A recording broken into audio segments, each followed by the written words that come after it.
నమస్కారం. ఈటీవీ 360కి స్వాగతం. ముందుగా ప్రధాన అంశాలు. ఏడాది పాటు బంగారం కొనుగోళ్లు, విదేశీ పర్యటనలు ఆపేద్దాం. విదేశీ మారక ద్రవ్యాన్ని పొదుపు చేద్దామని ప్రధాని పిలుపు. బీజేపీ లక్ష్యం తెలంగాణలో అధికారం. కార్యకర్తలకు ప్రధాని మోదీ దిశానిర్దేశం.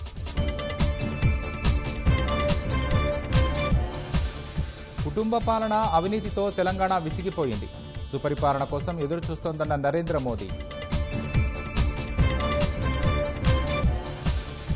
రాష్ట్రంలో 9,400 కోట్ల విలువైన అభివృద్ధి పనులకు ప్రధాని శ్రీకారం. తెలంగాణ ప్రజల కళ నెరవేర్చేందుకు కేంద్రం సిద్ధంగా ఉందని వ్యాఖ్య. దేశానికి సింహభాగం ఆదాయం ఇస్తున్న 6 నగరాలను ప్రోత్సహించండి. రాష్ట్ర పెండింగ్ ప్రాజెక్టులకు సహకరించాలని ముఖ్యమంత్రి విజ్ఞప్తి. పాఠశాల విద్యలో ఇంటర్ విలీనం తాత్కాలిక వాయిదా.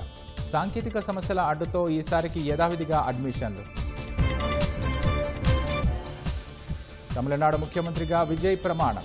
మరో 9 మంది మంత్రులతో కొలువుదీరిన కొత్త ప్రభుత్వం. 10 వారాల్లో 1,00,000 కోట్ల నష్టం. ఇంధన సెగ సామాన్యుడిపై పడకుండా భరిస్తున్న చమురు సంస్థలు.